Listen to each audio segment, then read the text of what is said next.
Ayan, kung nakikita nyo nga po kung gaano kasaya ang Flower Girl Zumba. At hindi nga lang po pala pag-zuzumbang pinagagawa namin dyan. At syempre, hindi mawala ang tawanan at kulitan. At maraming salamat nga po pala sa ating photographer ngayon for today's video.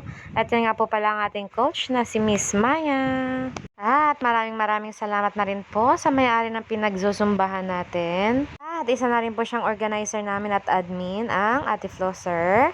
Kaya naman po sa mga gustong sumali at sasali pa lang ay open pa ang ating Zumba for every Monday, Wednesday, and Friday ng 7:30 AM. After nga po pala natin mag-Zumba dyan, meron naman po tayong pupuntahan at ito nga po pala ay papasok sa looban. Pero ito nga po pala ay sakop pa din ng Barangay Alupay. At ito nga po ay sa sitio Ibaba lang. Kung nakikita nyo nga po ang dinadaanan natin for today's video ay tao lamang ang kakasya. At ito nga po pala ay shortcut at mabilis na daan. Naglakad nga lang po pala kami dito dahil katatapos lang namin mag-Zumba syempre. Paglalakad is another exercise. At meron nga rin po pala tayong dinaanan na tulay dito bago makapunta sa ating pupuntahan. At ito naman po ang mga kasama natin for today's video. At habang naglalakad nga po pala ako dito ay naalala ko ang buhay probinsya.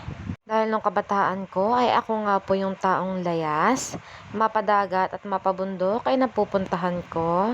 Kaya nakakamiss din yung mga ganito nakikita mo sa mga paligid. Yung maraming puno at maraming gubat.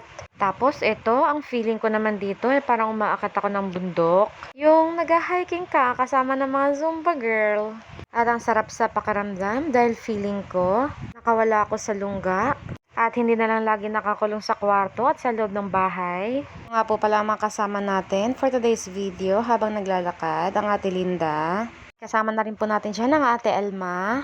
Andyan rin po ang Ate Adele, ang Ate Biba at ang Ate Flosser. At malapit na nga po pala tayo sa ating pupuntahan na kung saan tayo po ay makikiramay. At ito nga rin po pala yung sinasabi nilang lugar ng Minduruhin. Medyo may kalayuan siya pero yakang-yaka.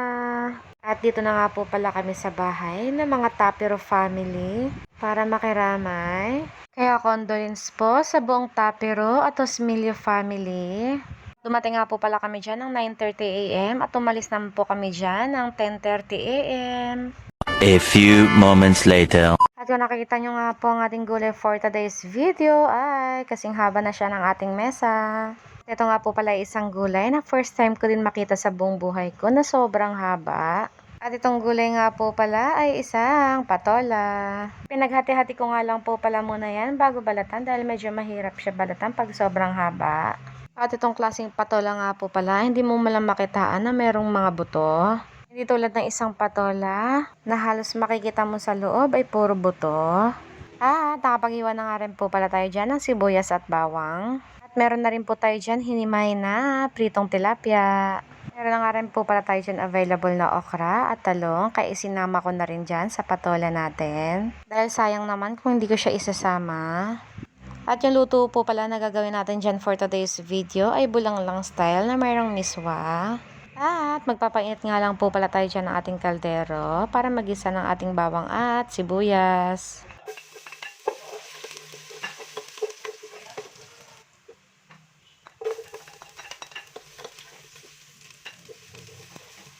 Yung isunod naman natin igisa dyan ay ang tilapia na hinimay natin. At antayin lang po natin yan na mag-golden brown lahat. Saka po tayo maglalagay ng tubig. And after naman po yan kumulo, ay saka naman po natin ilalagay ang ating mga gulay.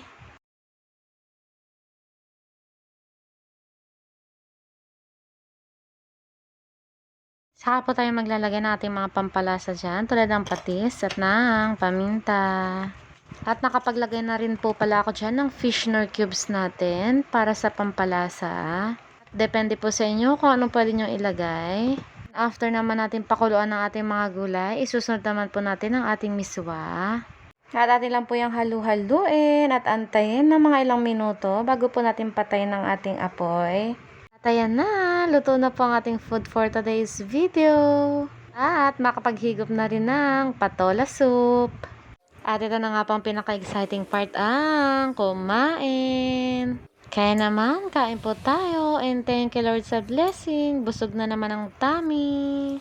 Kaya naman hanggang dito na lang po ang ating mini vlog for today's video at maraming salamat. God bless and bye-bye.